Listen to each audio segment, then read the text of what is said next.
All right, welcome to the show. Tonight's guest is Jeff Leach. He is the director of hitting at Hitforth.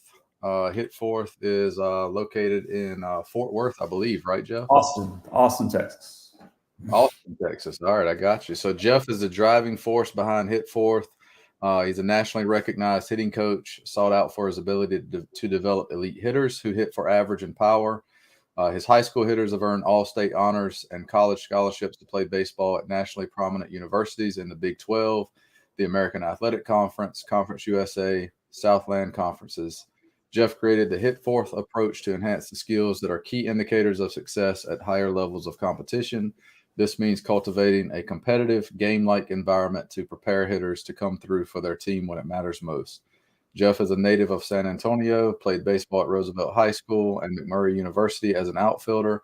He lives in San Antonio with his wife Brittany and their four children, Sydney, Carter, Cooper, and Cash. That was thorough. I Read was a little old. that, I got man. I got like three more kids since then.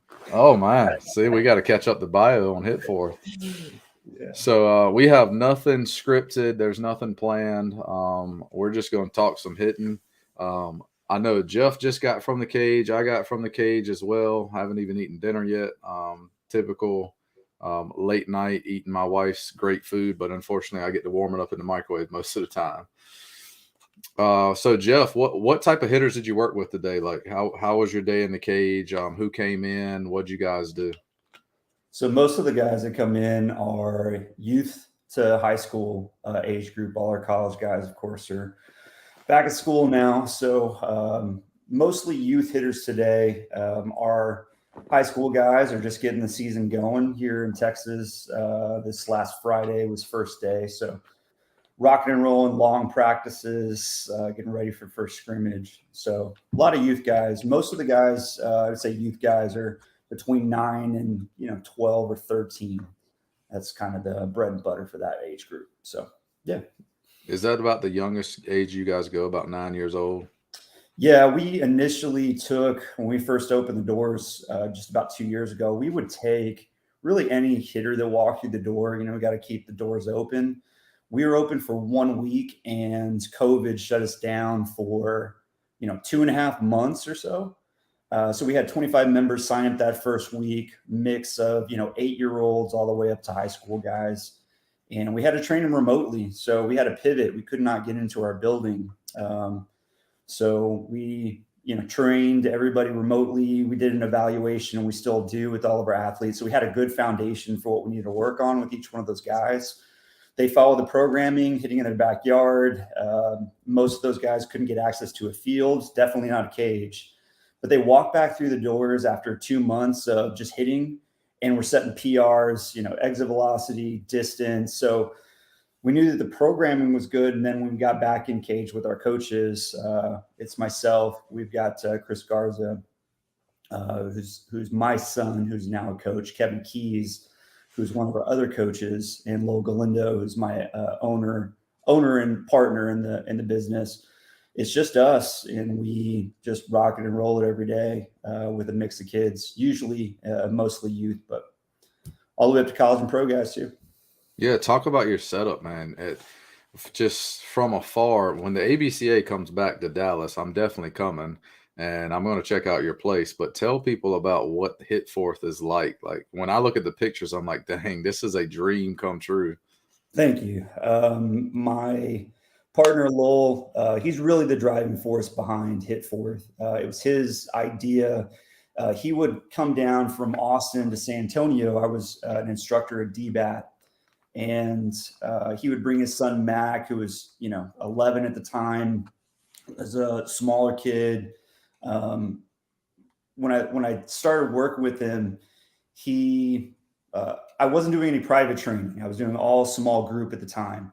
But I thought, man, this dad is willing to come down from Austin to San Antonio. So it was an hour and a half drive to hit with me for an hour. And then after he hit with me, they were hitting like multiple days a week, just going to their local cage and hitting. They were really committed. They worked really hard. So I started working with just one player who was Mac, exclusively on an individual basis.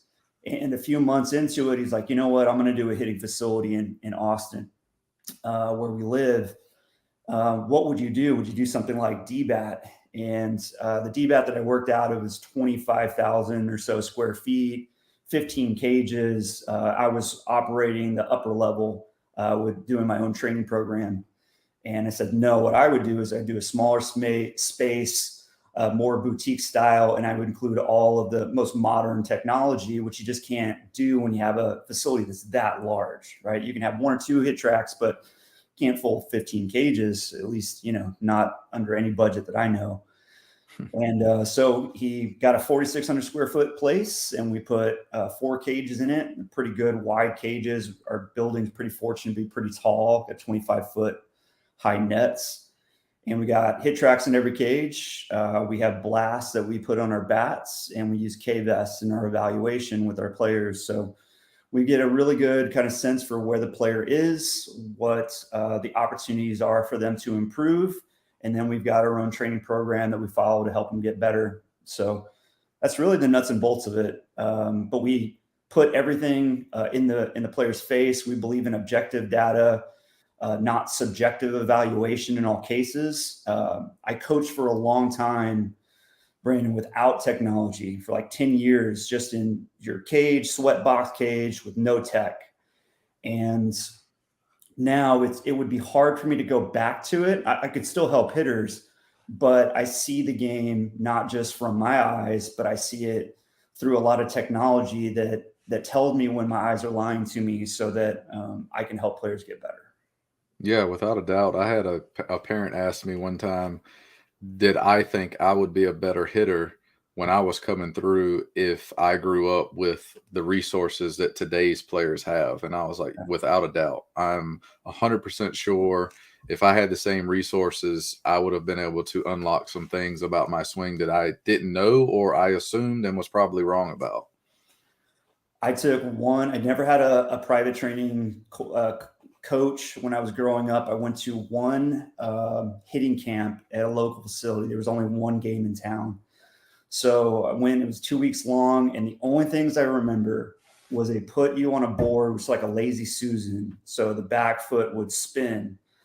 So they were encouraging me to squish the bug, and they wanted me to hit the ball even. They call it even with your pecker. So you weren't supposed to hit the ball out in front. You're supposed to catch the ball deep, and you're just supposed to like straight down to it. Like that's literally what I was taught. So when I first started doing lessons, I did the same thing. I told players they needed to swing down straight A to B to contact, and I wanted them to hit the ball like low to down, on the grounds.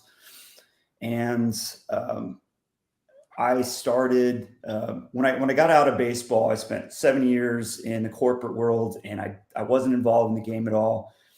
And when I started playing golf and I took a lesson, they always had video. They always had, like, they talk about swing plane. And I made the connection in my brain that swing plane and golf is the same thing as baseball. The ball's just not on the ground.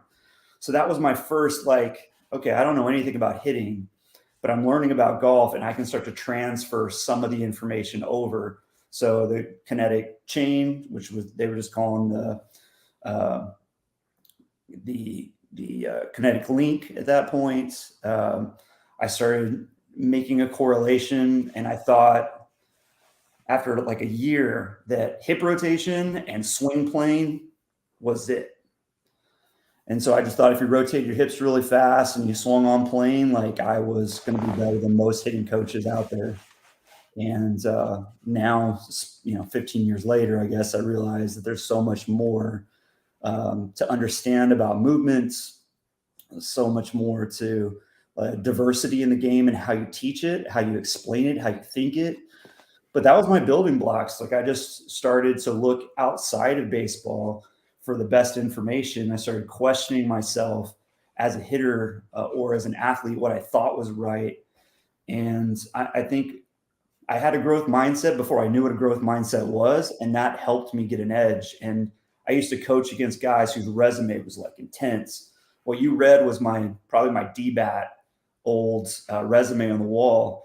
And so I used to be next to a guy that, like, he won the he was a Golden Spikes nominee, won a College World Series, was College World Series MVP, like started in the big leagues and, was drafted in the first round twice, started in the big league. Like his resume was just stacked.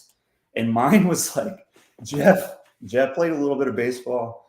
He likes baseball, and you should like work out with Jeff, right? That was my resume. It was like a little paragraph next to like this stack thing. But this guy was doing like 6 lessons a week, and I was doing 50 lessons a week. And everybody would say, have you ever seen him hit? And I was like, yeah, I know he's a great hitter, amazing hitter.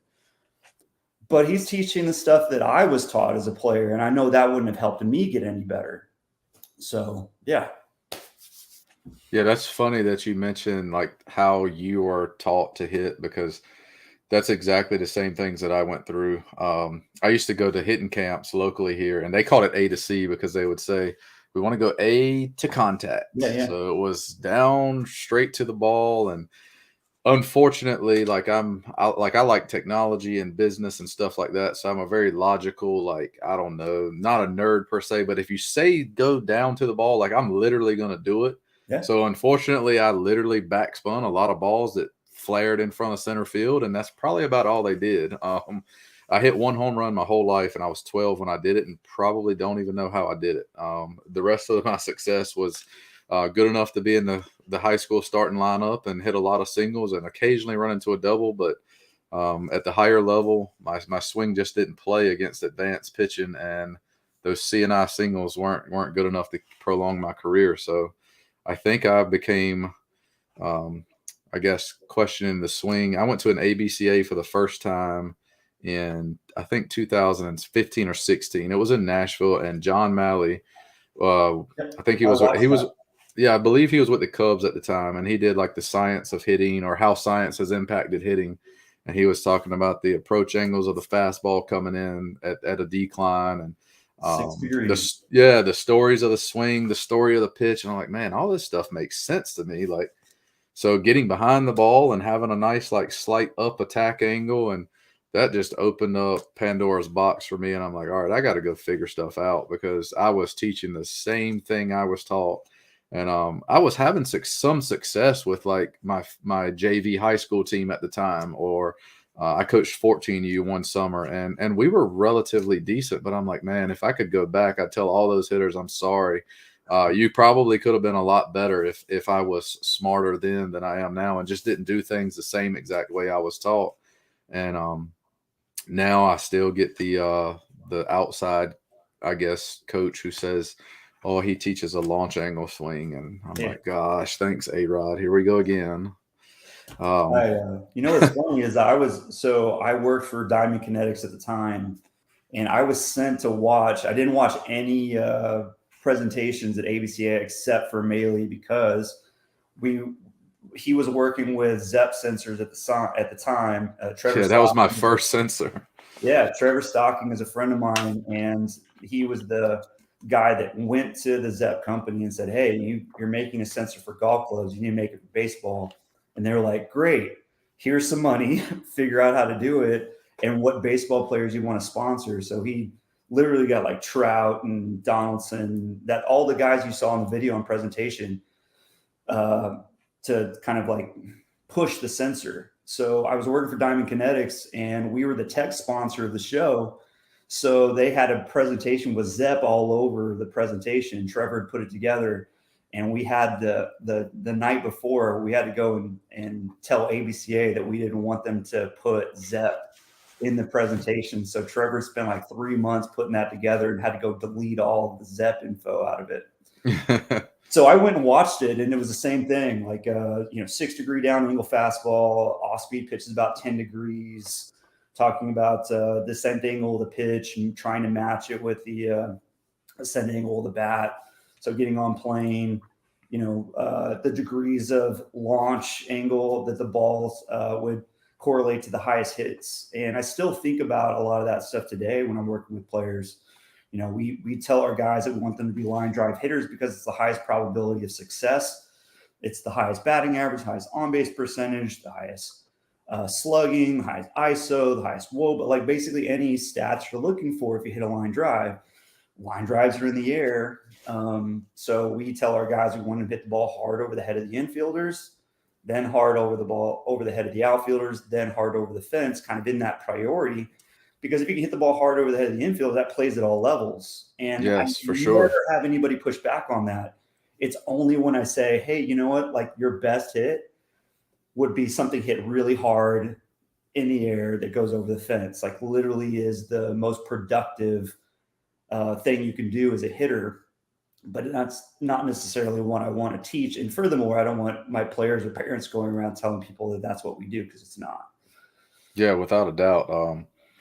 I get the whole when I do assessments, you talked about assessments. Every time I do an assessment, we've got the blast sensor on their bat. They're getting some slow-mo video from the hit tracks, and obviously they're getting their hit tracks, batted ball data, and stuff like that. And when we go through the reports, I always do launch angle last, because when I get to that one, the first thing I say is, I don't know what you've heard about launch angle or what you've been told. I was like, but launch angle is not a swing. I was like, here's what we're looking at. We're just trying to see, like, these two cameras can put a number on how that ball came off the bat. I was like, that's pretty much it. And I just want to make sure your hardest hit balls are hit as a line drive. And, roughly we want to see those being between like 10 and 25 degrees. If you're hitting the ball hard, that's where we want it to go over the infield. I said, if you're coming in here and you're hitting the ball 90 miles an hour and we see your hard hit average is a 1, well, you're hitting into a lot of double plays, and we got to figure out what's going on, and how can we maximize your bat to ball contact and hit the ball hard at an optimal angle where you're going to get on base more often.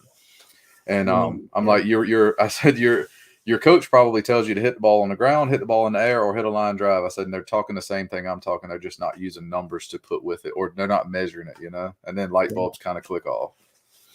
When we first opened up, we've got pitching machines, but we were the first facility, I believe, that got iPitch, so fully programmable.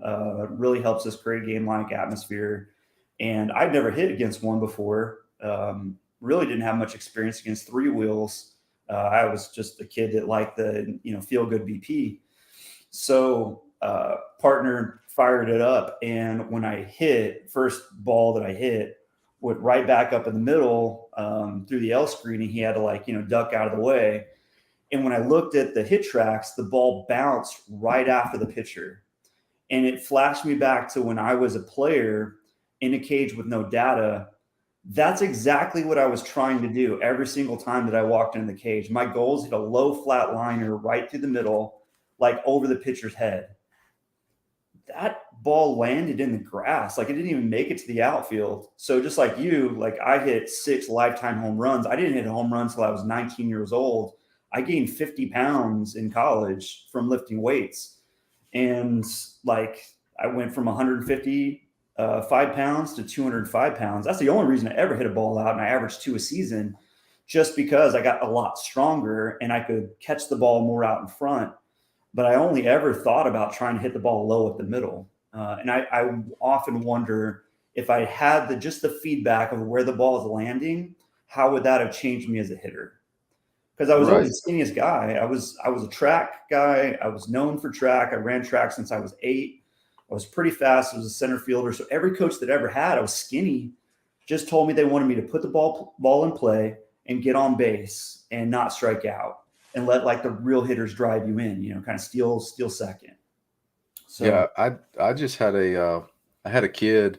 I was doing some sessions for our local 14U, 12U teams, and had a kid on the 12U who is actually a young 12U. He could have been playing 10U because he just turned 10 years old, but he was hitting the ball like 68 miles an hour. And when he came in, he's hitting at 68, like 170 feet. And I'm like, so he's a small frame 10-year-old, and he's super fast. He plays center field for their little league team or whatever. I looked at him and I said, I bet your coaches tell you to hit the ball on the ground, don't they? And he goes, yeah, how'd you know that? I was like, because you're fast. Yeah. I said, but you're 10 years old and you're hitting the ball 68 miles an hour and you just hit 170 feet. I was like, you can run into your fair share of home runs, in your 11 year, your 12-year-old year. I was like, but Unfortunately, coaches with the best intentions, because I don't think coaches have ill intentions when they're working with youth at all. I think they have the best intentions to help them.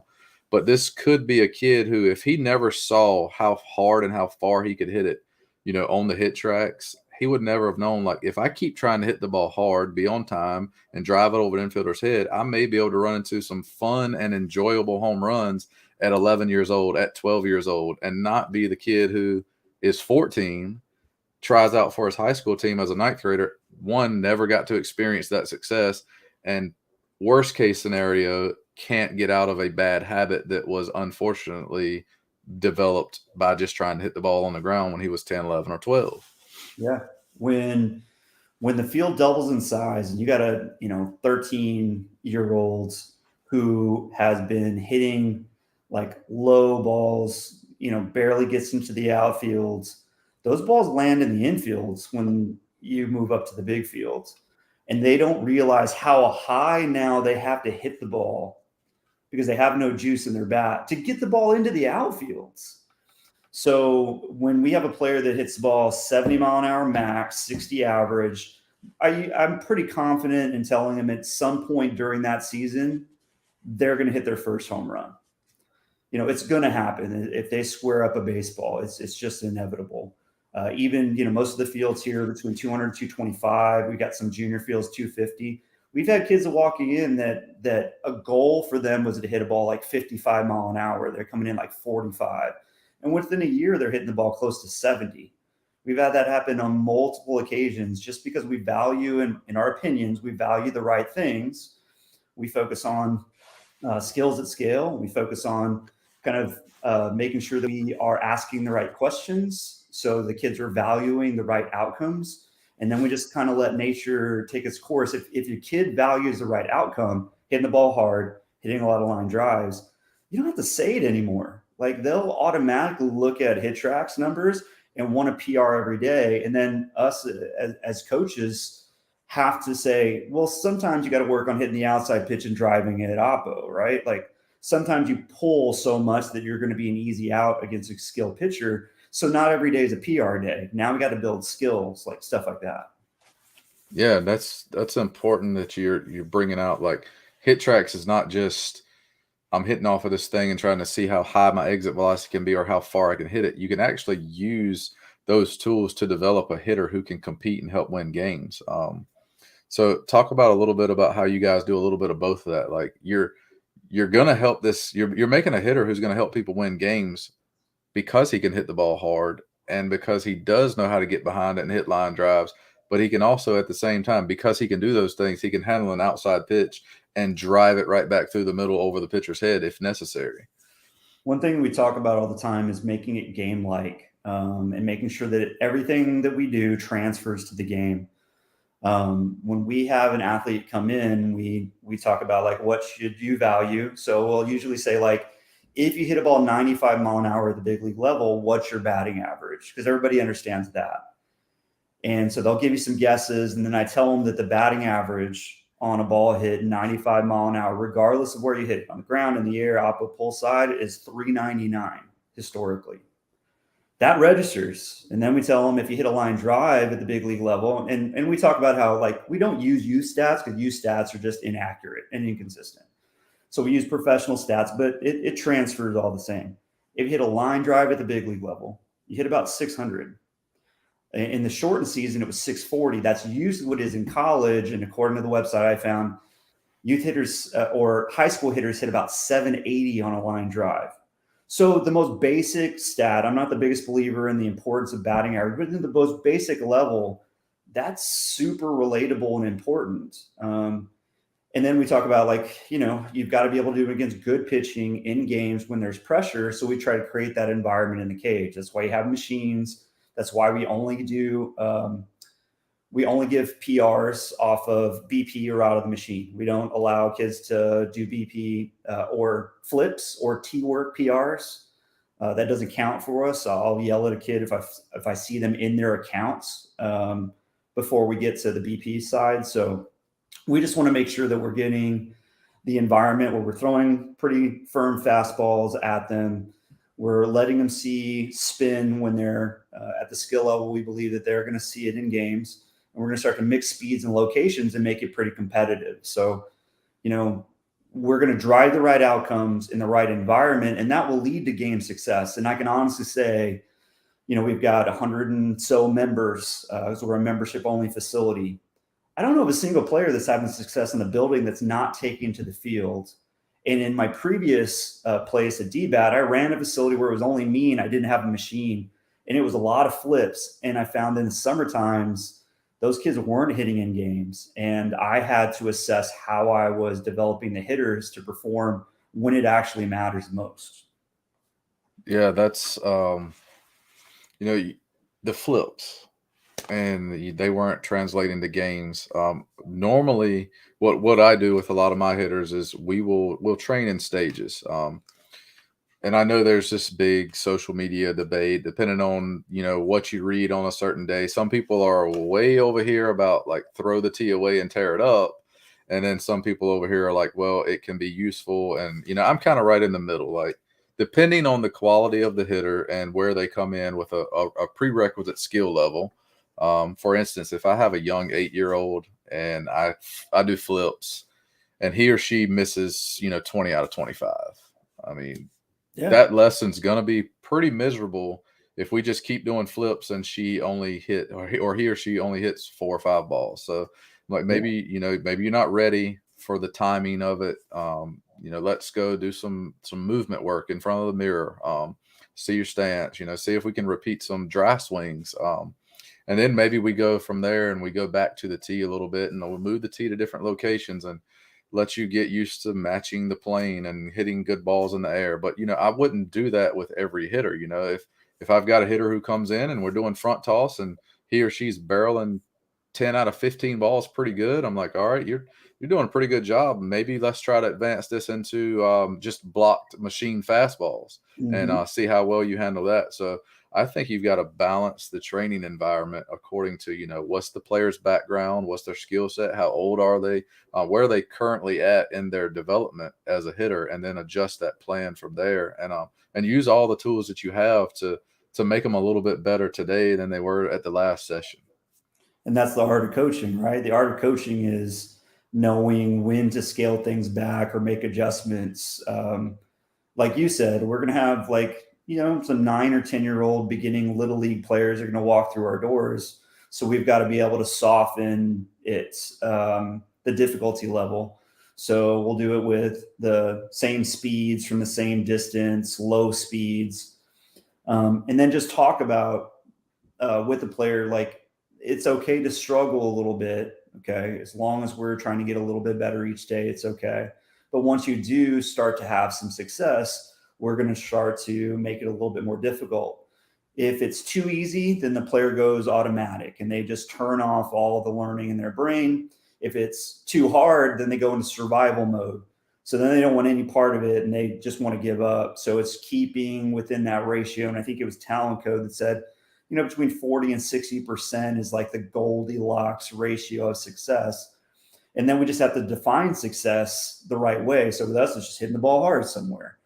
And that served us well. But yeah, like it's an art. With our pro guys, we find that a lot of them are just so used to comfortable BP and just kind of feeling it. And we kind of push those guys to have a little bit more difficult practice. We'll have them spar with the eye pitch, random 65 mile an hour from 40 feet humming, and it'll be difficult.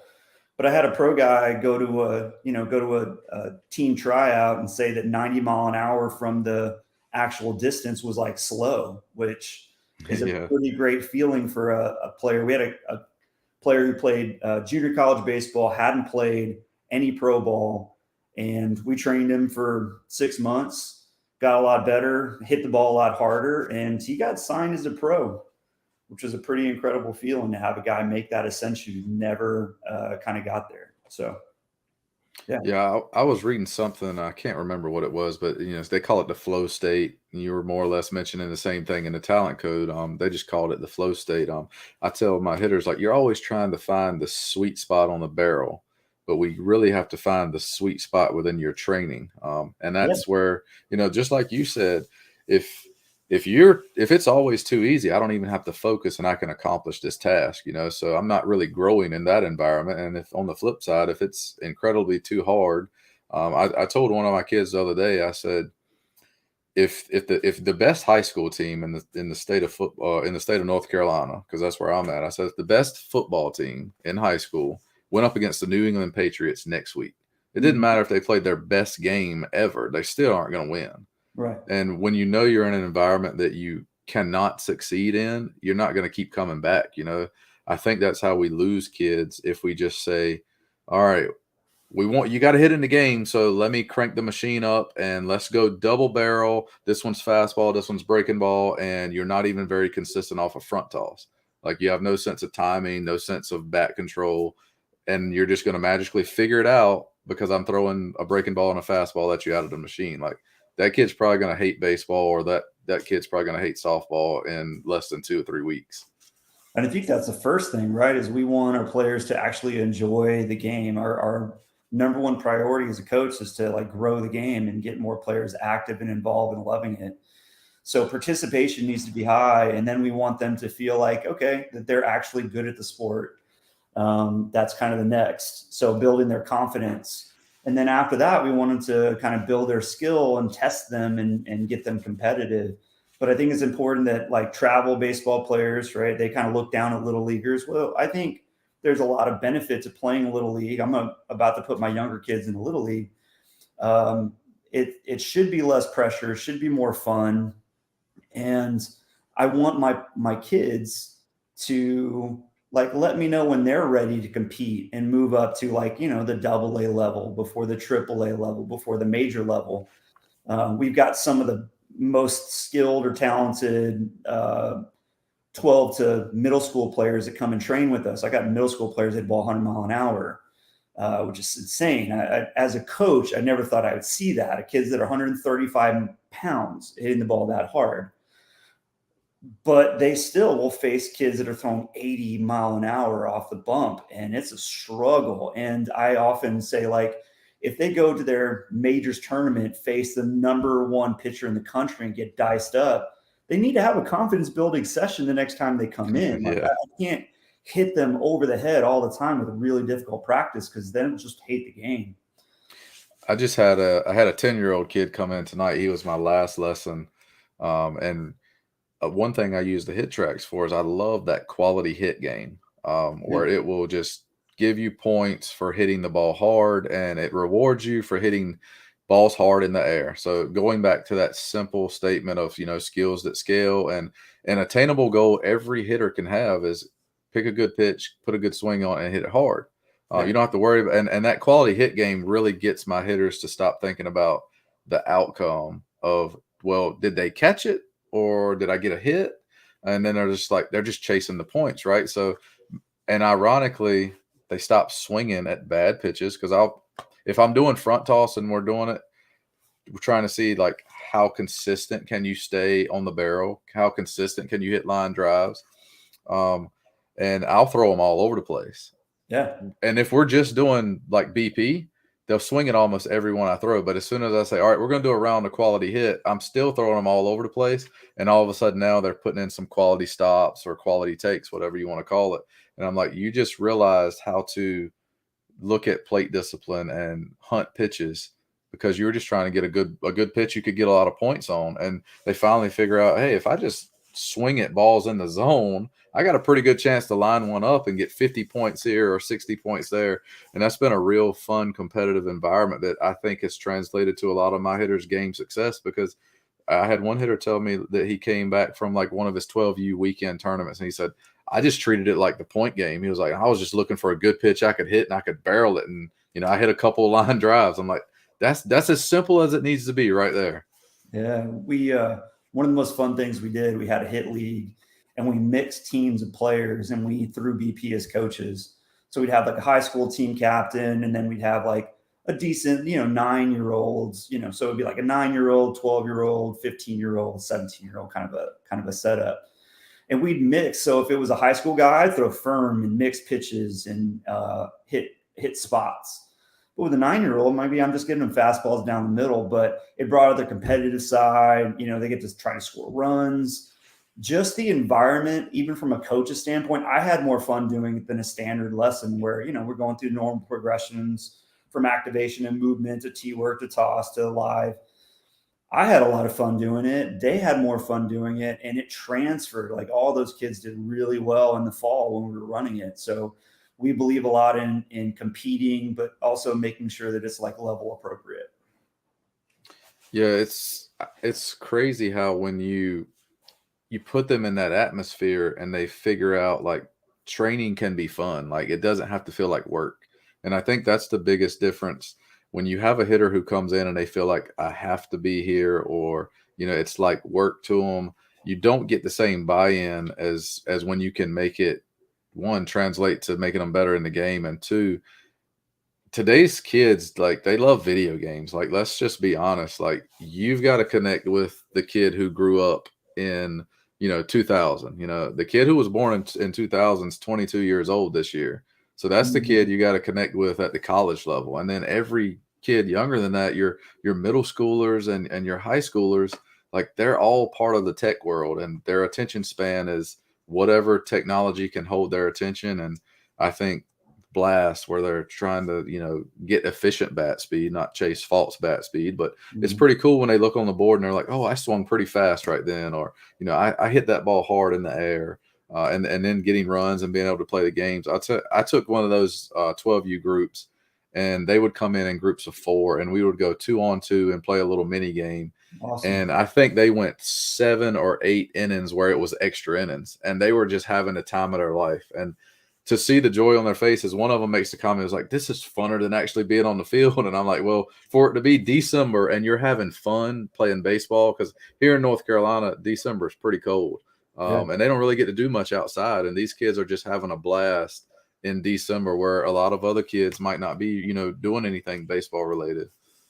I've coached every level of travel baseball. I've started, with middle school groups. I coached high school, and then I stopped doing travel baseball, and I had a group of parents that were like, hey, we got a bunch of like kids. They're all 8. They're all really good. We want you to coach. And I thought, okay, if I could get a group of kids and coach them from the beginning, I don't have any other coaches interfering, and I can kind of like lead them, might be pretty fun. So I took it on. In the first tournament that we played, we got outscored 36-2. The fall, same year, we outscored opponents 42-6. Same team, same players, but just completely flipped it on its head as far as like outcomes. What I would incentivize my teams with is, if we did really well in a tournament, we made it to the championship game, whether we won or lost, we would end practice, hitting practice the next week with wiffle ball. And I'm telling you, it was the most exciting, fun, energizing activity that we did in practice. We had groups of players, your standard T work and flips, and then BP, and, here's your 2 strikes, here's your 2 out count, all that type of stuff. But man, like, that was more like laborious, and monotonous. But when I said, hey, here's the wiffle ball, and I bring it out and have a go player grab the wiffle ball bat, they're choosing teams. It would be super intense. It was the most fun to watch. I wouldn't even do anything. I would just like observe and like have fun with them. Yeah, true Sandlot. Yeah. Which we missed that around. I don't know how it is where you're at, but where I'm from, like, we just started little league signups, and they'll go, T-ball 4 all the way up to like, I think 13, 14, 15.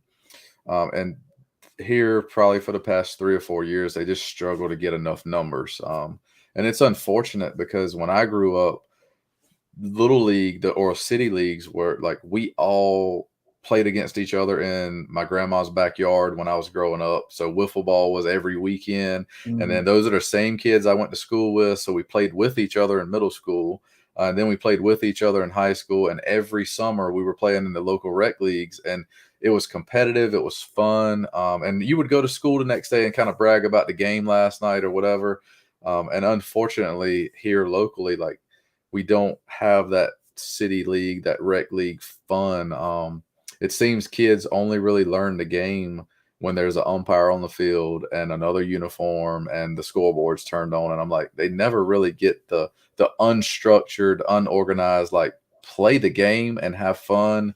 And the wiffle ball aspect of it is just genuine. Like you're literally just playing, you're learning the game at the same time because you're figuring out, like, I made a mistake and I just gave away second base because, I threw the ball the wrong way. But it's fun and there's no penalty for messing up. And they play so fearless and you can see Yeah. the joy on their faces. And, I've tried to translate some of that wiffle ball aspect into like training in the cage. I don't know if you have like the flat bat or whatever, but we have a flat bat and I'll get some tennis balls and we'll go in batting practice mode and I'll be like, let's play flat bat home run derby is what I call it. So we'll throw tennis balls at them. They try to hit the ball clean and we'll put it on the little league field and they're just trying to play home run derby with the flat bat and hit the ball flush. And they have the most fun doing that. But at the same time, guess what? If you're hitting the ball hard with the flat bat and you're squaring up that tennis ball, you're probably meeting it pretty good. Your quality of contact is getting better. You got a pretty good swing path going on. And I'm not telling you that. You're just figuring that out and having fun while you're doing it. Yeah, we've got some flat bats at the facility, and we do use some tennis balls because they're made out of wood. What's really fun is you just pull out the brand new tennis balls out of the package, so they're pretty. They got a lot of compression to them, and see a 12-year-old hit a ball like 270 on hit tracks with a tennis ball, like they light up. And you don't have to do anything. We'll do Batea sometimes. So it's just it's like a little hockey puck, a little white disc, and it's just like a stick ball essentially. My partner's son Mac, who's 13 now. So that same kid, just to kind of go back, the same kid that I started working with, hitting the ball 150 feet was like a stretch goal. Like he was hitting the ball probably 100 feet. So that first goal was like, let's 50% greater. And now Mac is 13. He just weighed in over 100 pounds. Mac hits the ball 290 feet with a drop 5. He's 13, almost 90 miles an hour. And he's there almost every day hitting. So we make it really tough and difficult on him. And so we talk about a lot of times, like he gets so much structured play. It's, everything with the coach and all that. So we sometimes just say, hey, man, we're just going to play a little bit of wiffle ball with him, or we're going to do some stick ball with him just because we want him to enjoy the game. If everything for the rest of his life is a lesson, he's just going to get sick of it. And I think that's sometimes the downfall of travel ball is that everything is so structured and so formal and everything has such high stakes that players don't really learn to go for it and give their best effort without the fear of failure. Like they would in a wiffle ball game playing with their friends when they're out for blood. If you do wiffle ball, I used to run camps. If you do wiffle ball every day, twice a day, we used to do it once before lunch and once at the end of the day. By day 3, they're out for blood. Kids are crying if they're losing. Yeah. Like it's super intense. But they play like 30, 40, 50 games a year. I've had kids that play 60 plus games a year travel baseball at 12, 13 years old. It's no longer like super intense. Sometimes it's just going through the motions, unless it's a championship game or a big ranked opponent, Yeah, some of the tournaments around here, we'll play 4 games in 2 days. And if you make it to the championship game, now you're on your 5th game in 3 days, possibly 6 in 3. So if you spend 10 months out of the year doing that, we lose so many kids at 13 and 14 years old. And some of our better players, like you just said, that kid who spends a lot of time in a structured environment and he's a very talented athlete, you don't want to lose that kid when he's 14 or 15 because he just gets burnt out, and it's not joy because it was always like, well, whenever I play baseball, I was going to a lesson or I was going to some type of organized game. And you lose that feeling of just like the Sandlot jeans and a t-shirt and I'm just hitting the ball. And, we played with tennis balls. And when we got each other out, it was because we pegged you with the ball when you were running out around the bases. Those are some of the funnest memories I can think of growing up. And I wish kids got that more often. And unfortunately around here, they don't get it as much as they did when I was growing up. And when you're like a lesson coach, you have to kind of bring some of that enjoyment, enthusiasm with you in the cage so that if they do come repeated, I mean, there's some players that it's good for them, right? They're coming in, they're getting better, and they've got someone that they connect with that's telling them what to value so that they improve. I've been described as very businesslike in the cage, and it's just my mentality and my approach is I'm a little bit more like I need this kid to get better, and I'm very focused. We've got two really young coaches, really skilled and talented coaches with Chris and Kevin, who I think connect with player 26 and 23. They connect with the players sometimes, and they make it a little bit more fun than I do sometimes. So I've got years of experience on them, but they get more result or better results sometimes for players just because they really do like connect a little bit more and make the game more fun in the cage. And sometimes I look over and I'm like, I got to pull some of that energy into what I'm doing. Yeah, those relationships matter, and you can learn from them too, and vice versa. And it's pretty cool when, like, see, that's where I don't really have that advantage. Like, I do one-on-one lessons every night from like 5 to 9. So like I'm the only one. And sometimes they might get tired of hearing my voice, but I try to make it where they want to come back. And you can always tell the kids who are like, I want to go there and hit. Like, they show up so enthusiastic. They're enthusiastic when they leave. And then you can always tell the kid who, like, mom and dad probably signed them up for the lesson because they want them to get better. They want them to have something to do. And sometimes that may be me. Maybe my personality is too dry for them, or I was too serious that night. And or sometimes maybe some kids, they don't really, they're training because mom and dad wants them to train, and you can kind of tell. And some kids are training because they generally want to do it and they want to be there. And those are always the funnest lessons. Talk about some of the things that you guys are doing, like you're getting all this growth with your hitters and you're making it fun at the same time. How are you using like the tech to make them better? How are you guys using Blast, and how are you using Hit Tracks to develop your plans for how you're going to train the hitters? And necessarily, do you provide all of that feedback to the player, or do you keep some of that to yourself, or does it depend on who the player is? I heard this recently, and I wish I could attribute it, but when there's a lot of noise, you have to be very clear with the signal. So, that's what a lot of this subjective feedback is. It just becomes a lot of background noise for the player and something else to distract their attention. So when we're working with a player, we're taking them through a progression from activation and warm up for a few minutes. So it's throwing a med ball or doing some band work or blunt planks, whatever, just getting their like central nervous system firing, saying, okay, now it's time to be an athlete. And then we're going to take them through some movement stuff.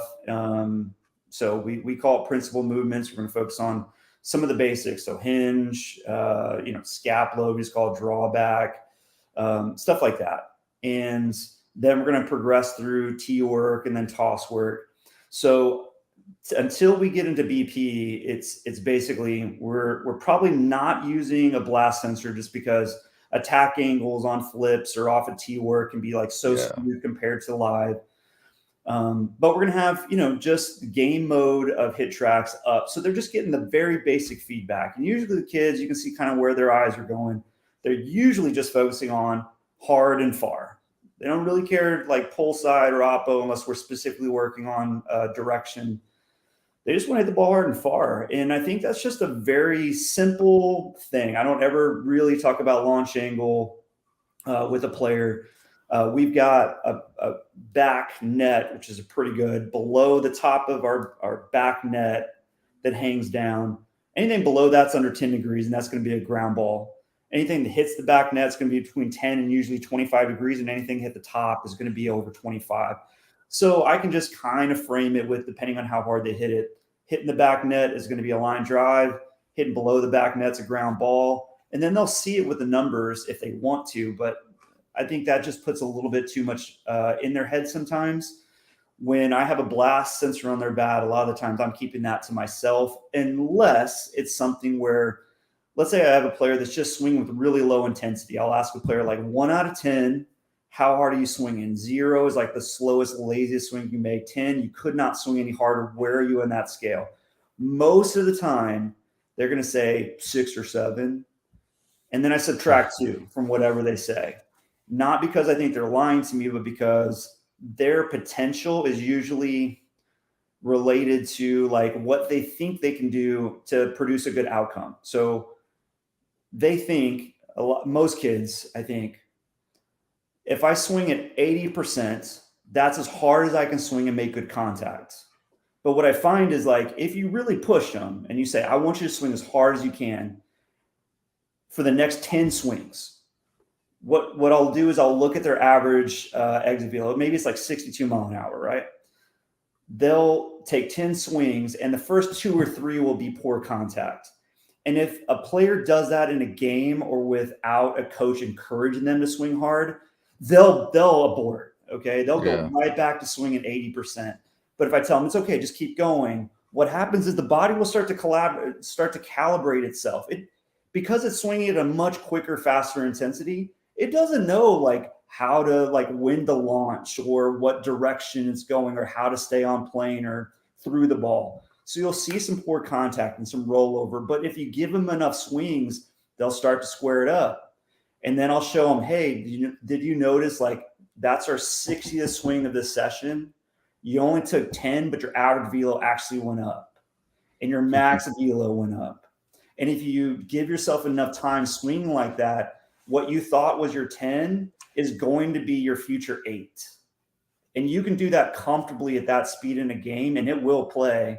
And then you'll know when you can take it up to like your max swings and you have a good count, when you know the pitcher, when you feel like you've got some leverage, that's when you can absolutely let it eat and see what happens.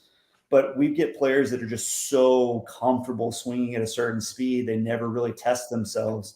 So that's a player I'll put up the biggest one screen bat speed so they can see it and just like, hey, that swing was 60 mile an hour or whatever. If it's like a high school guy, that swing was 65. If I want to push their intensity, attacking, we'll look at that with the hitter just to see if they're in range.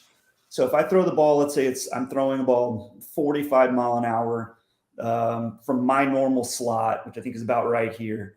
It'll be about 13 degrees down angle, depending on the level of the player. I want them to be just slightly higher. We'll see just slightly higher than the descent angle will be their attack angle on their best swings because they're just getting right under contact. So if the ball's coming down 13, their attacking will be just below that. So it'll be like 14, 15 degrees when they hit the ball their best. Right. And then I want those guys to be in a relatively good range for their level. So if it's a young guy, I want a little bit of a steeper attack angle because they're used to facing slower pitching. Yeah, that thing's kind of lofting in the zone. Yeah, and then if pro guys, like they need to be between 6 and 9 degrees on a lot of swings. And if we get eye pitch going with a lot of backspin, the pitches they may be seeing are 4 to 5 degrees. That is like super high spin rate flat, like with some like junk on your hands flat. And if they can hit that off of that, if you could square up a 5 degree at the top, you got a good shot. Oh yeah, and then at that point we're no longer talking about like attack angle of the bat. We're talking about just contact point, just catch the ball out in front. Yeah, if they're thinking hitting the ball in the air, they're probably gonna struggle. For sure. It's funny you're talking about the bat speed and trying to swing faster. I think a lot of kids, they get caught swinging safe because just to make contact. So my safe swing gives me a lot of contact, and I'm not used to swinging fast. Like my mantra is swing angry, damage mode, and I tell my hitters all the time, like swing faster, swing angry, and they swing, and sometimes they'll take a really good swing sometimes and they'll miss. And I think we grow up with the concept of it's not okay to swing and miss, like because what happens in T-ball? If a kid swings and misses in T-ball when we're 5 years old, nobody says anything. Like it's so quiet. But when a kid swings at 5 years old, and it doesn't matter if they just dribble it right to the pitcher off of the tee, everybody claps, and like little Johnny or Susie, they get to run to first. So they have been trained like when I make contact, everybody claps, but when I swing and miss, nobody does anything. So they're so scared to swing and miss, or they're fearful of the swing and miss, like it's the ultimate failure. And then when they get in my cage, I had like the kid who was hitting the 90, he was only 10, and he took a really good fast swing, and he just missed. And I was like, dude, it's okay. Like you swung well, because if you take that same swing and you connect, you're probably going to hit it hard and far. And he starts to relax, and he's like, oh, it's okay to swing and miss. People don't usually tell me that, and I don't think hitters get that feedback enough. And then the blast sensor with the bat speed. I had a girl come in one day last week, and her softball bat speed is usually around 55 to 59, and she was like swinging average 49, and I'm like, Mhm.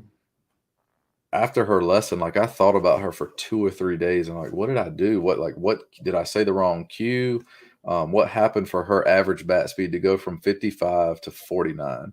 And she came back for another lesson the other day, and it turns out she just had a terrible day at school. Yeah. And, when she told me that, actually her mom is the one who told me. So I was like, "I thought about your lesson for 2 or 3 days," and, like, I said, "A lot of people think us as private hitting instructors that, they think from the outside that we're just transactional, like, 'Oh, you paid me for a service, I did your lesson, and then when you leave, I don't think about you anymore,' and that can be anything that's far from the truth. A lot of times we think about these lessons more than the hour we spend with them. And she was one of them. And she just had a bad day at school, and she had that mentality when she came in. And if I didn't have the bat sensor on her bat, I never would have known how far off her bat sensor, her bat speed had actually dropped. So Yeah. sometimes using it in that case, like I can match, some days they come in and they had a great day. Some days they come in and they didn't have such a great day. And I think even in her high school practice is about to start, and sometimes high school coaches don't even realize that, hey, maybe your player's just not like mentally there today, and you just didn't know. Yeah. There's so much going on in our kids' heads sometimes. And I think that's why we talk about building rapport with players, right? Like during that activation, that movement time is picking up balls, after rounds. Like those are the times to ask kids questions and talk to them.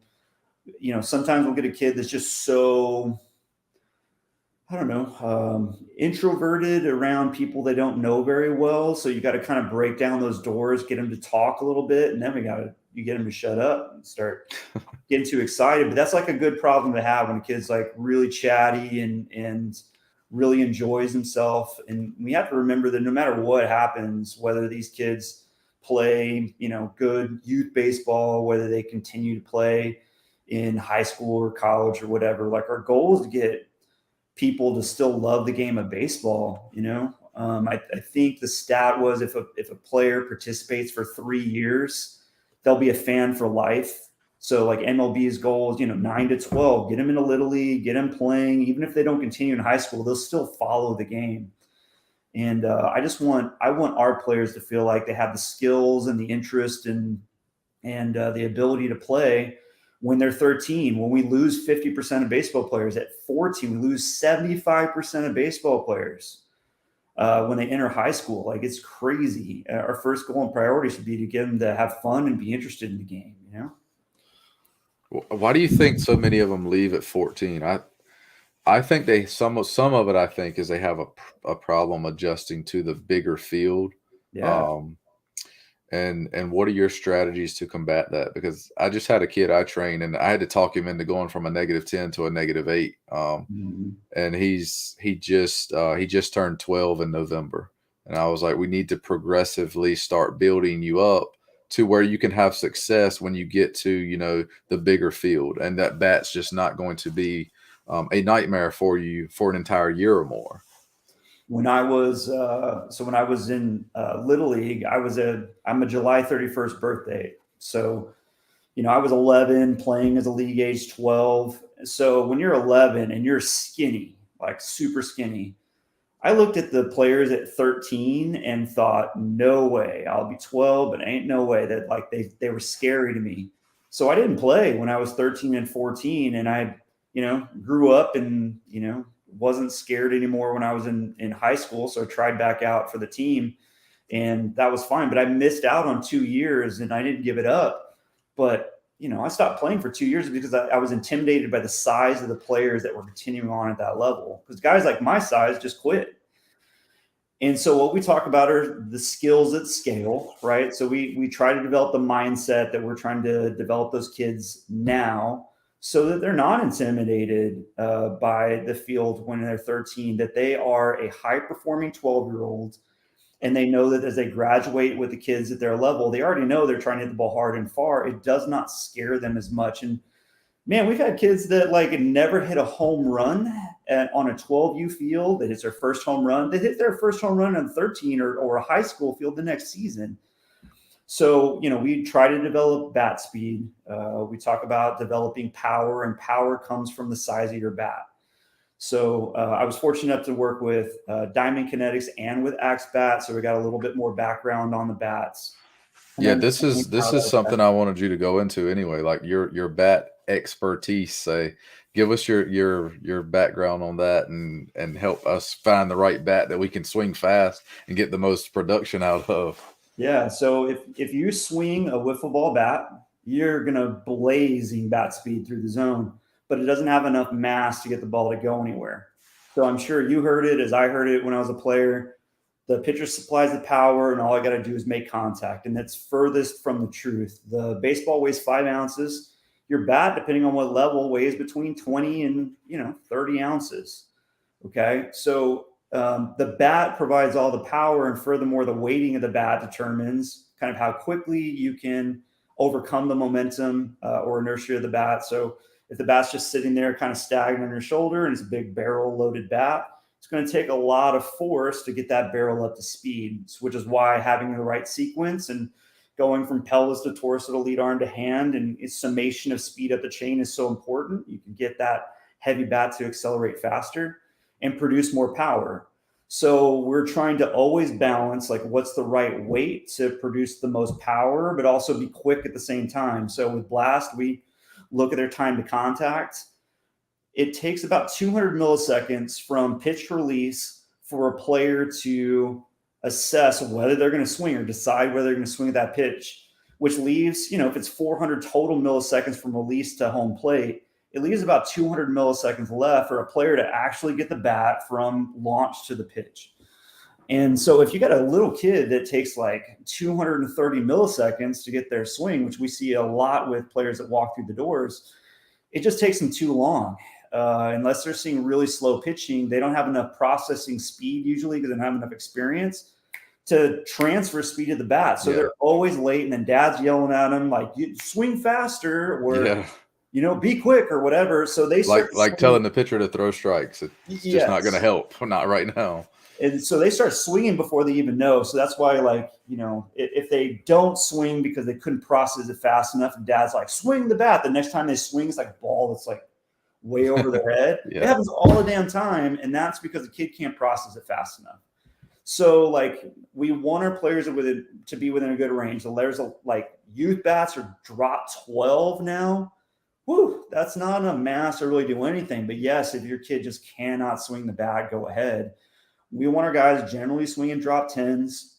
We're going to look at their time to contact. We're going to try to improve their bat speed. We're going to make sure that their contact point is not so far out in front, like off tee work or off flips, that it just makes a really long swing that won't play in games. But we're going to make sure they have the right time to, from release to make contact so that they're quick. And then once we see that they're pretty consistent with a short time to contact, we're going to encourage them to go up in bat size. So, to a drop 8, to a drop 5. We're going to have our guys train with wood. We're going to have our guys train with Axe training bats. So our youth guys train with 30-inch, 26 ounce weighted bats, so that they're not really worried about the weight of a heavy youth bat. There's only 2 youth bats, training bats in the system of Axe because they're already swinging an underload bat. What they need is to develop power. So we're going to have an end load and a handle load. And then when you get in high school, now we're trying to develop some quickness and some speed as well as power. So you give them an underload bat, and that one they can really move fast. Their body starts to learn to adjust to making the object moves fast. That will transfer to their game bat. And then we use a really heavy bat. We use the 37-inch long bat in training.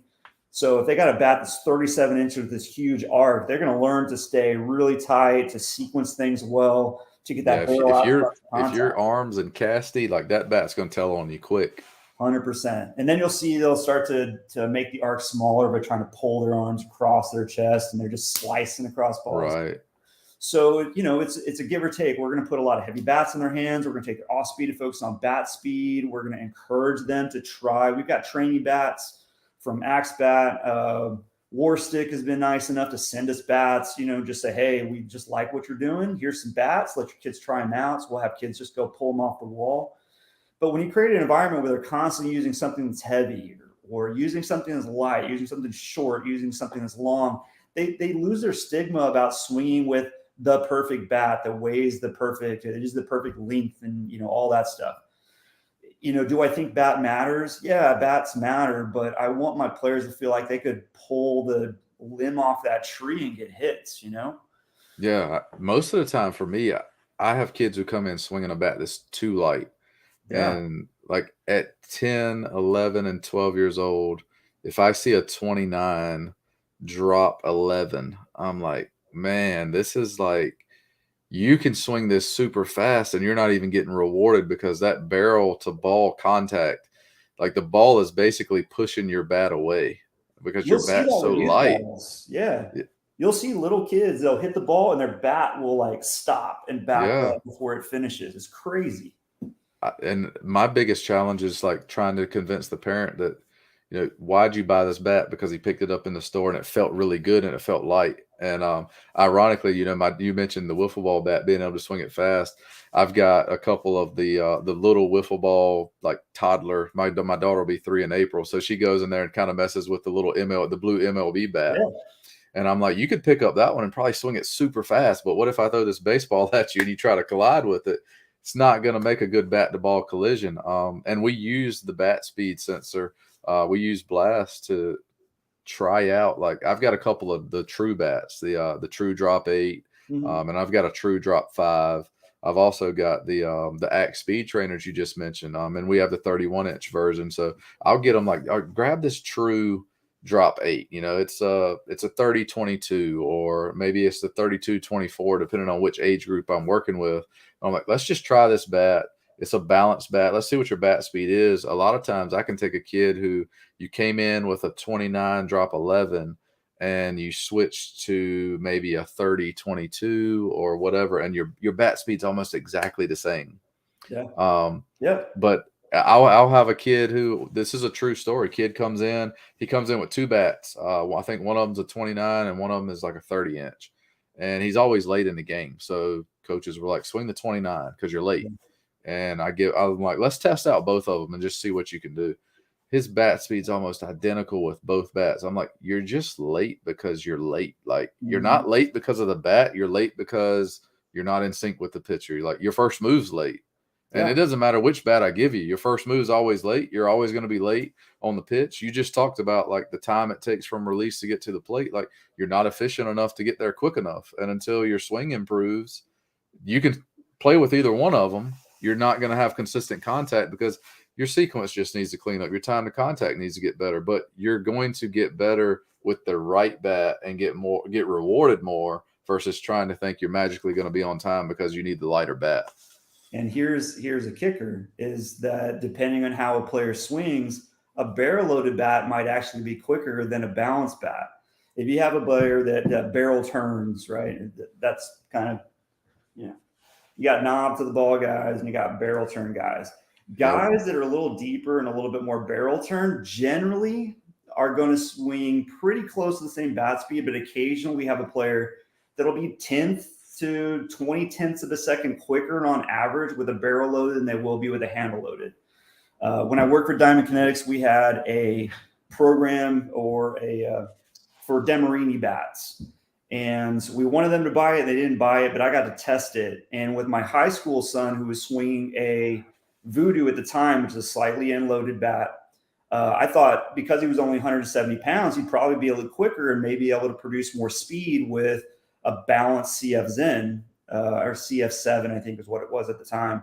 And he was quicker time to contact with a Voodoo, a little bit more end-loaded, which was the bat he felt best with already.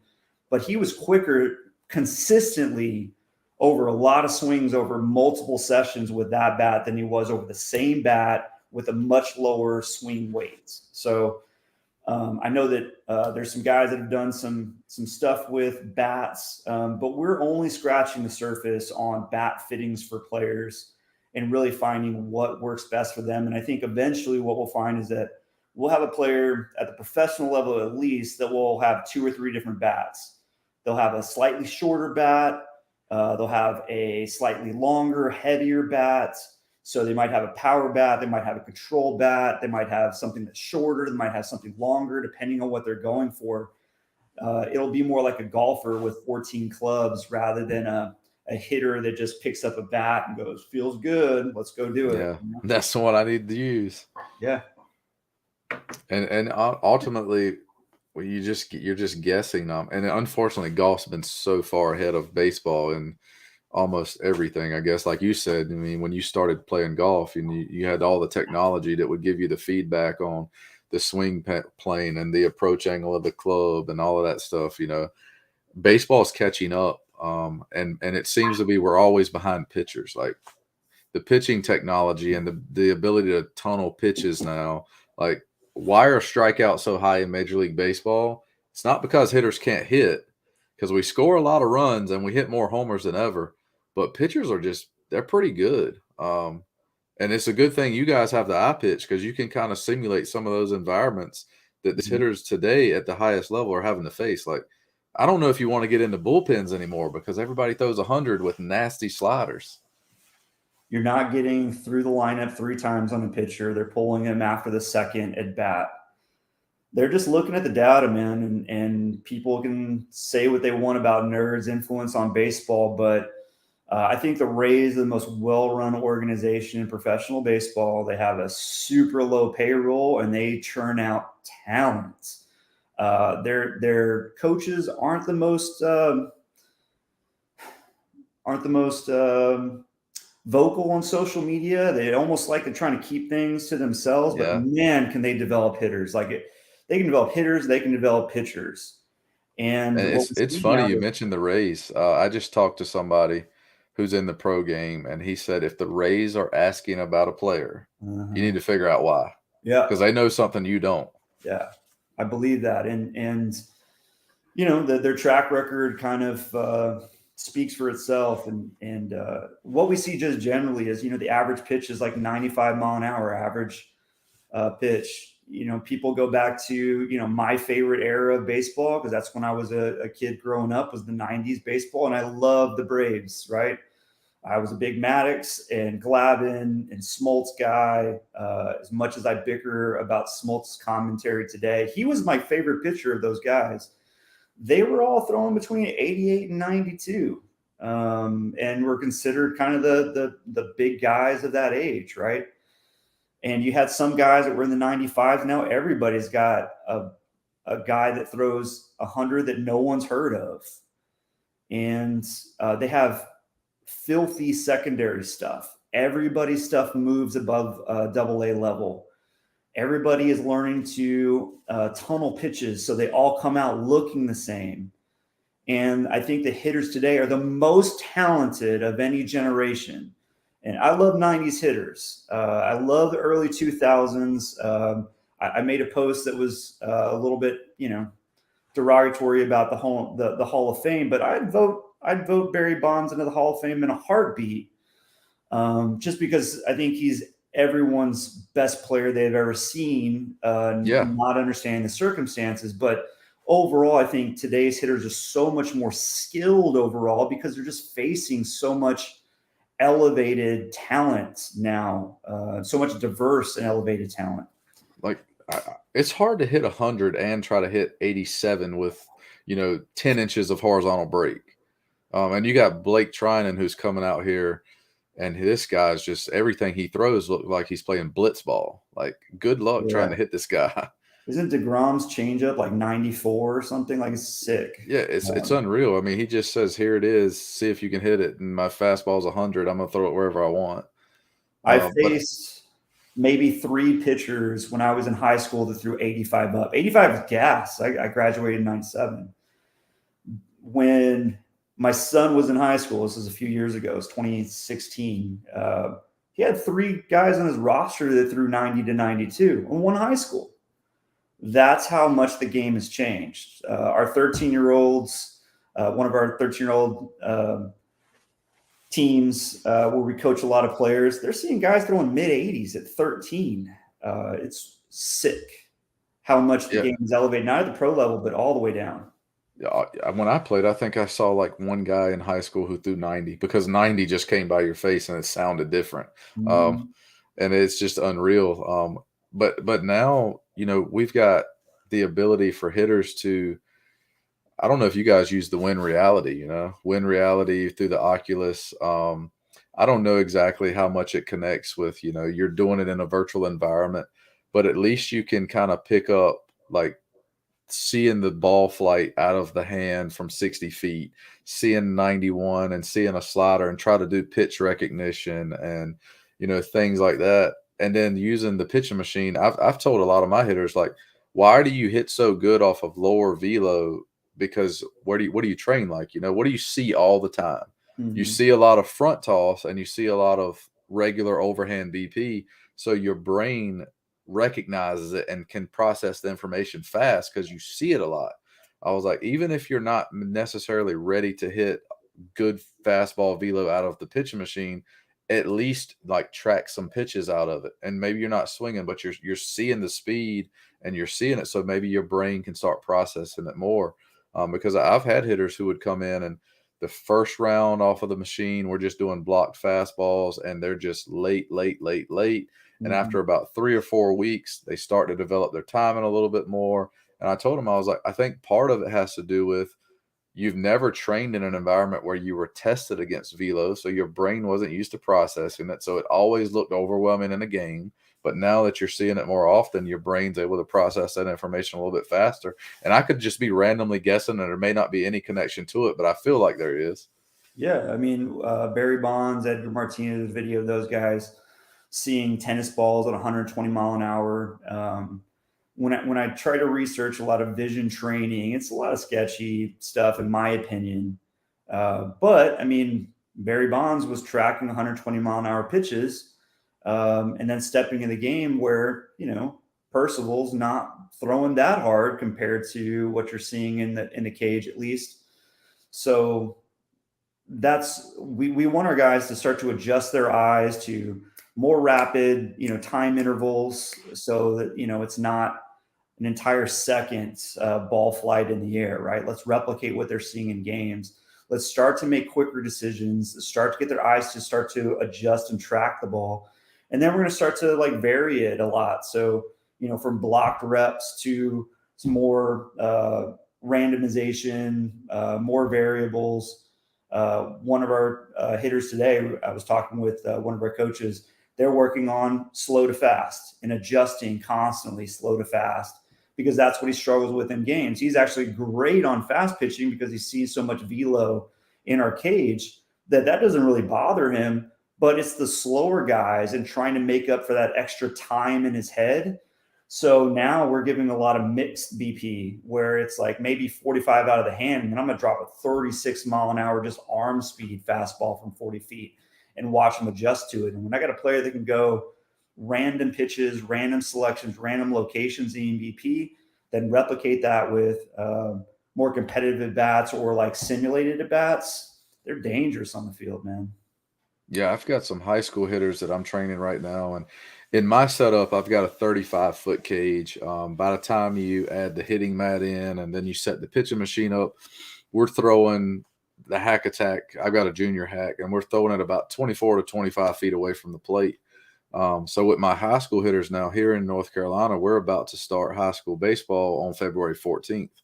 So I'm trying to convert them into like it's good that you can hit the fastball. We move it around like outside, middle, in, up, but you're getting 15 pitches. It's going to be the fastball, and you're squaring them up. Your line drive percentage is getting up around. You're pretty consistent in around the 15. You're 50% or more line drives. All Mm-hmm. right, so we're barreling the fastball. That's good, but we need to start getting you ready for the game. Now you're going to face somebody who's going to try to get you out. We got a good swing, we got a good base. Um, let's try to translate that into now instead of just doing 15 rounds or a set of 15 fastballs. Let's go, see some spin, even if it's a round of like 15 breaking balls where, the cool thing about the hack attack at 24, 25 feet away, a breaking ball does not always go in the exact same spot. So it Mhm. may go down the middle on one rep, and it may be like low and away like a 0-2 pitch on the next rep. So sometimes they're gonna have to put some stops in. Yeah. And just seeing that spin and seeing that breaking ball, a lot of times they're like, well, I just want to hit another round of 15 fastballs and see if I can keep hitting it hard in the air. And then they go through a little bit of failure on the breaking ball machine. And then we will go like overhand, like I've got to start mixing it a little bit. And mixing it from 24, 25 feet away can be a challenge. And some guys, like, they only barrel 3 out of 10. And I'm like, but are you making good decisions? Are you Mhm. getting ready for the guy who's going to try to get you out in February? Or are you just going to be a great BP hitter off of the hack attack at, blocked fastballs coming right at you? Yeah, and I think that's the real key is that with high school guys, you have to just like push them to seek failure a little bit more often. They just get so comfortable with being confident all the time, and so we'll often ask them like, is your goal to be confident or is your goal to be prepared for games? And here, 2 weeks after the first start of practice, they're playing games. Yeah, same here. It's quick. So I need those guys to be ready to go. One of our harder hitting high school guys basically told him, basically chewed him out and said he needed to be taking spin every day because he's either hitting 3-hole or 4-hole for his team. He hit 4 home runs last year. He's going to do better this year, but he gets a lot of off speed and curve balls, and he's got to be ready for it. So you got to hit him with that every single day. So once you hit the ball over 100 miles an hour as a high school kid, it's good enough, so to speak. Not that it doesn't help you to hit it harder, but like we're at an elite level. Now let's focus on like actually transferring it to the game, and let's not be Serrano swinging over a curveball every time it's a 2-strike count. Yeah, right.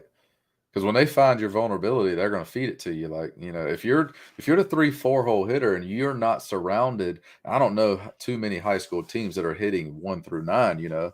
High school Mhm. teams, other coaches are going to expose you. Like, if that's the 3-4 hitter that I know can beat me, but I know if I can pitch around him and make him chase out of the zone, or he doesn't hit the breaking ball well, why would I feed him the fastball? I'm just going to feed him 3 breaking balls and see if I can get him to expand or pop up, and I'll deal with the 6 through 9 guys that I can pitch more aggressively to with the fastball. So I think you definitely, as a high school hitter, you better be able to have adjustability in your swing when you get to good varsity baseball, because when they start being able to command 3 pitches, it becomes your approach is important, your ability to adjust from pitch to pitch and recognize, how other pitchers are going to attack you, and develop a plan and maybe learn from the first at bat and come up with an informed plan on that second at bat, because that's the environment that you've got to, thrive in.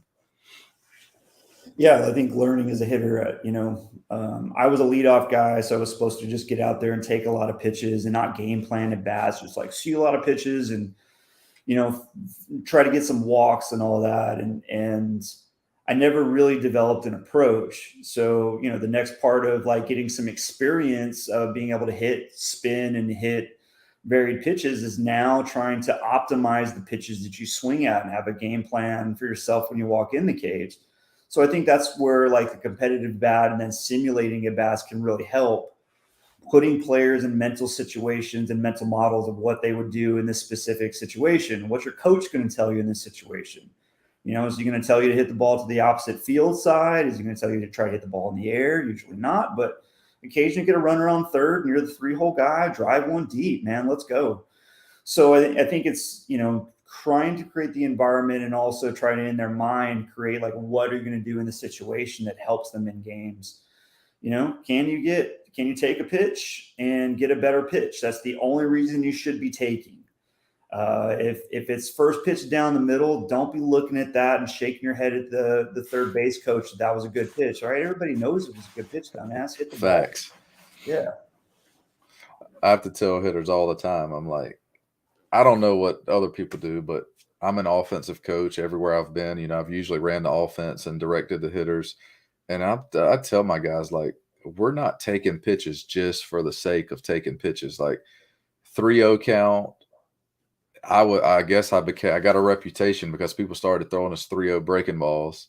And I'm like, that's some respect right there. If you're getting 3-0 breaking balls, they respect that. One, if they leave a fastball over the plate, you're going to swing at it, and two, they're scared about you hitting it hard. But I would tell my guys, like, if it's 3-0, you're probably going to see a really good pitch. And if you can't hit a pitch middle hard that you know you're getting, you're probably not going to play this game very long anyway. Now, Yeah. obviously, there are certain situations where we're not going to be 3-0 automatic take ever, but we're Mhm. not going to always be 3-0 green light either. We're going to Sure. be 3-0 green light more times than not, but it's not a, it's not a situation where it's automatic take and it's automatic swing. It's not one or the other. It's let's try to score runs as often as we can and use 3-0 swings as an advantage to do it, not as a way to get out, When I was a younger coach and inexperienced, I used to always talk in the batter's box and give them a lot of signs and trying to manipulate or control the game. And as I got older and was coaching high school teams, I'd get a lot of like just team rakes. And a lot of times it's not the players that I was working with consistently. So I wasn't their hitting coach and I wasn't giving them a lot of practice time. It was a lot of travel to tournaments. So people would ask me what I do. And basically, You it's just like you take the swing the handcuffs ball, man. off. Dude, Take swing the the handcuffs ball. off. Yeah, I was just like encouraging them to hit the ball hard, telling them I'm not going to make them bunt, telling them I'm not going to give them red lights. I'm going to let them swing away and I'm going to let them work themselves out of it. And when they stop getting punished for bad swings and punished for outs, then they start to really get aggressive. And so we put up big runs against good teams. And I can't say that it was anything I was doing influencing them wise. It was just like, dude, swing the bat and have fun. Let's go. The ability to be a hitter in the box versus be micromanaged. I think as coaches, we might not do it on purpose, but we lower our ability to score runs because we don't give our hitters enough credit to just be a hitter. We try to micromanage the at bat with the like I don't know. I never really had a sign for take a pitch. Now, obviously, you don't want to get your guy who's trying to steal home hit in the head in situations like that. But we would never like if I was stealing a base. I always told my hitters like if I give a first pitch steal, it's because I'm pretty sure he's gonna make it 100% of the time. And you're a good enough hitter where you're going to get another fastball. Just like first pitch steal, let him have second base. But other than that, like if it's a steal in any other count, like you don't have to take so he can steal the bag. Like if you hit one in the gap and he's running, he'll score anyway or whatever. But I don't know. I just tried to free the hitters up and just like guys, just like do you in the box. Like if you're making bad swing decisions, I'll let you know. Like you're too aggressive out of the zone or you're too passive. You're just letting good pitches go. But we tried to be a hitter and not be a reactor. And we get into a lot of two strike situations because we're told to fake bunt on the first pitch. And I'm like, well, there Mhm. goes the fastball down the middle because you just made Mhm. your guy fake bunt for like no reason.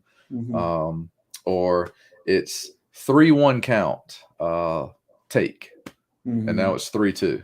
Um, you know, We're so putting risk averse. You look at batting average on a 3-0 count or 3-1 count. It's the best batting average in the game. But we get so risk averse. We're so worried about how it's going to look if we get out on a 3-0 or a 3-1 count that we're unwilling to let our players go. We got to let our players fail, man. I talk to college coaches and like they'll say stuff like, runners, they don't have any instincts these days. I'm like, well, we micromanage everything that they everything do. about the game. We tell them when to steal a base. We tell them when not to steal a base. We tell them what kind of jump we want them to go on, right? We tell them, well, if it's this count, don't, all this shit when we really just need to say, go. And when they make a mistake, then we tell them like why that situation was probably not the best to run in. Dude, that guy had such a good jump. You got to have some feel for the situation without taking your like mental eyes off of the ball so that you're not like focused enough to hit it. But man, like, dude, he was standing on second and you put a late swing on one, like Yeah. that kind of stuff. Exactly. A little knowing the heartbeat of the game and having some feel for it, but you got to learn that without being micromanaged, you know? Mhm. Um, this will be I know it's getting kind of late for you and getting late for me here on the East Coast. So we'll wrap it up with this last part. Um, there was a tweet, and, I'm not going to quote the tweet or anything like that, but we'll talk about the topic because I think the topic is, I think a lot of people can learn from it. And if you think about it, there were probably good intentions with the tweet, but it's not going to help. And it's not going to, I'm a firm believer that the concept and the belief was wrong. And it basically related to, if you're not a good hitter, if you learn to bunt, you'll become a good hitter, is Mhm. basically the main idea of the tweet. And I think that's so far from where it should be, because I know from experience and from being around the game that at an amateur level, the kids in 12U, 13, 14U, if they're being told to bunt all the time, it's Mhm. because they can't hit. Like the Mhm. kid who bats 10th in a 10-man lineup on the weekend in the AAU game or the travel game is batting 10th because their coach doesn't think they can hit. And we play time limit games a lot in pool play around here. So in an hour and a half game, he may get one at bat, two if he's lucky, and he probably bunted in one out of the two and didn't even get to swing the bat, but one time in a game. Mhm. Whereas the kid who can hit is batting probably 1 through 5 and didn't get told to bunt one time in the game and got two or three swings off. Um, and I couldn't get my mind around that concept of, if you want to become a good hitter, become a good bunter. And I think it's just backwards. Yeah, like I often think this stat was presented at from one of the coaches of the Dutch national team, and I'm forgetting his name, so I apologize to him.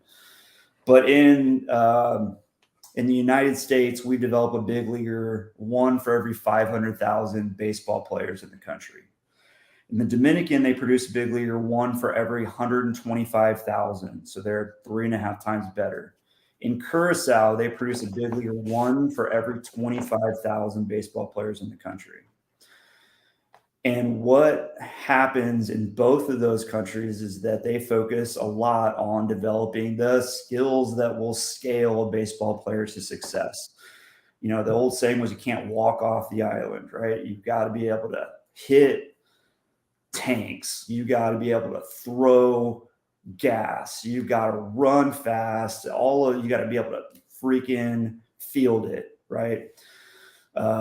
So the priority of what they try to develop is so different than here. We tell our kids to avoid failure, right? Or to limit failure. Just put the ball in play so you don't strike out. That's success. Walk, that's okay. And I'm not saying there's anything wrong with walking. It's just like there's nothing wrong with bunting per se. But if you got an hour-long practice and you're spending 15 minutes bunting as a team, it's 25% of your practice time on something you'll do once or twice a game. Like, it's just, if you're trying to like develop the skills of your player, you're taking too much time on something that doesn't necessarily transfer to the next. And I know the thing was, well, it develops bat control. Well, no, holding a bat and doing this is not the same as swinging a bat. Two completely different tasks. And the way I see it is like, okay, look, I've bunted in a game, in a tournament final against like a D1 kid that we just could not get a hit off. Bunted 3 times, got on base 3 times, and I would have bunted the fourth, but I was just nervous as a coach that I would just look so stupid. Bunting in a bases loaded game, I could turn into whatever, right? So I've done it to win a game, and there are situations where that's the best strategy. It's just not necessarily a long-term plan for success. Guys don't bunt at the big league level, even with like big shifts and a ton of room. Not because I don't think it would be a successful option, but because it's so hard to go back and forth between the two skills of being a hitter and being a bunter. They're two different things. If it was like the key to success, all good bunters would be good hitters. I know several really good hitters that can't bunt for shit. I wonder if Babe Ruth and Ted Williams, Reggie Jackson, King Griffey Jr. Like, I never watched those guys bunt enough to know if they were really great at bunting, but we all know they could hit pretty good. But I do know a lot of kids that I grew up with playing, a lot of kids that I've coached. Some of my best hitters were good hitters. Like, they had adjustability. They could hit a breaking ball. They could hit a fastball. And some of them couldn't bunt worth a crap. But I know a lot of my really good bunters, they couldn't hit a breaking ball. They were late on the fastball, and they just weren't a good hitter. I've seen both sides of it. You got to swing a heavy bat, rapidly accelerate it, and produce high bat speed at contact. Okay, that's the formula for swinging a bat and being able to be an effective hitter.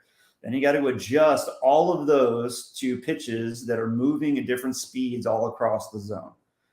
You don't develop that skill by holding the bat and tracking it to the barrel with your hands. Trying to touch the ball with the bat from a still spot. Yeah, I get it in certain situations, right? It's even in certain situations, giving up an out will actually score a run. You got a runner on third, and it's, a suicide squeeze, and you get it down, that results in a run. But most of the time, bunts just produce outs. And anything that results in an out lowers your chance to score. So again, taking back to high school, I eliminated all bunts. We don't bunt. We're not bunting all summer. No coach gives a shit if you bunt unless you've got really good 60 times. You're running a 6.3, coach will care if you bunt. But he doesn't care that much if you can't hit. Like, you just can't hit, he's not gonna bring you on anyway. But if you got elite speed, then sure, if that's a tool for you, you can lay one down. But I left it up to my hitters to choose whether they did it. I never call it for them. Yeah, and I don't want people to get the misconception that this is like a anti-bunt, like don't ever bunt thing, because it's not. It's what we're talking about is the misconception that you can develop a hitter by teaching a hitter how to bunt, because that's never going to happen. Like, they don't equate together. The tasks are two completely different things, and I see it all the time that when a kid he has to try out for high school. And these are the skills that he has. He has average speed. He's an average defender. He has below average hitting ability and below average power, but he's a really good bunter. Like, he brings one skill to the table. Like, that kid, if there's a fringe of a cut list, he's not on the good side of the fringe. He has one skill, and his one good skill is he can bunt. Yeah. He can't defend very well. He has below average arm strength. He's a below average hitter, and he has no power. How often is that kid going to get an opportunity to play in a meaningful game? Is he even, if we're on the fringe and he's going to be the 18th guy or whatever, is he even going to be the 18th guy? Because he doesn't bring enough skill set to the table to even possibly make the team. And you thought making him a really good bunter was going to give him a chance to make the high school team back when he was 12 or back when he was 13. And that's not how it ever works. And I think we lose that concept sometimes, unintentionally as a coach. Like I said, I don't think any coaches have bad intentions, but sometimes, even though you had good intentions, you're hurting your players with those same good intentions, and they don't deserve it, it was basically for me just not understanding how skill is developed and what skills are important. So swinging a heavy bat, accelerating it rapidly to a high speed is what hitting is, making flush contact with the ball. None of that is developed when you're bunting. Exactly. So that was my criticism of it. You don't develop a jump shot by shooting layups. You don't develop the ability to solve calculus by going back to arithmetic. Like there's certain skills that can only be developed by doing the skill in different formats with different tools, with different strategies. I get all that. But man, I'm also not gonna get better at pulling the ball probably. If I practice everything oppo, I'm not gonna get better at pulling it. If I'm trying to hit everything on the ground, I'm not gonna hit it in the air. But you could say that's developing bat control the same way that you could say bunting develops hand-eye coordination and bat control, or tracking the ball, or whatever you believe is important to hitting. There's just a difference in context of the two skills. So. And the bottom line is, if you hit, you don't sit. Like, if you hit and you're an okay defender, they find places to hide you on the field because they want your bat in the lineup. You may be a defensive substitute, you may get defensively substituted for late in the game, but you're going to find a spot in the lineup because they want your bat there. Like, you're valuable if you can bring a hit tool to the squad.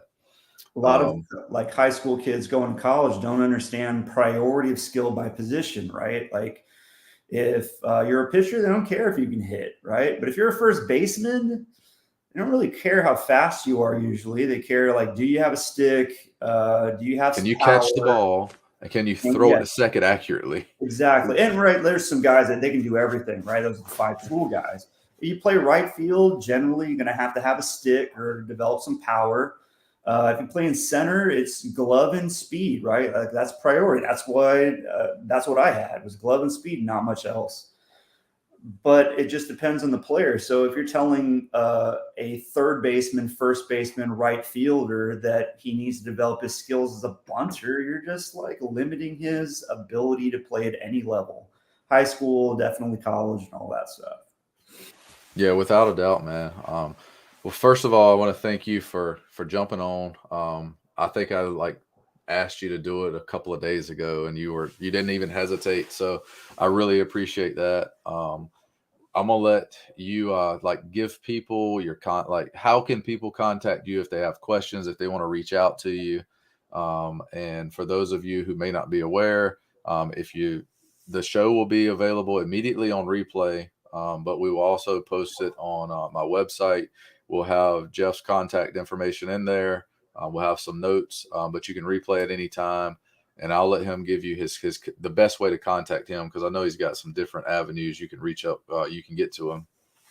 Yeah, not hard to find. At Coach Jeff Leach on Twitter. My DMs are open. If you got something you like or something you disagree with, happy to entertain it. Jeff at Hitforth.com if you're looking to train either in Austin, or we've got fly-ins coming from across the country. So if you're interested in coming in, doing an assessment, training for a few days, we've got those options as well. Well, Jeff, man, thanks for jumping on. I know I learned a lot from you, and I enjoyed the conversation. Anytime I can sit down and just talk about the game of baseball and talk hitting with somebody, I enjoy it. And I appreciate you for jumping on. I respect everything you do. Keep putting good stuff out on Twitter. I'm going to keep absorbing it. And thanks for jumping on, man. And if you need anything from me, as always, just reach out. Awesome. Yeah, I appreciate it. I had a lot of fun. Thanks, Brandon. Yeah, man. Take care. You too.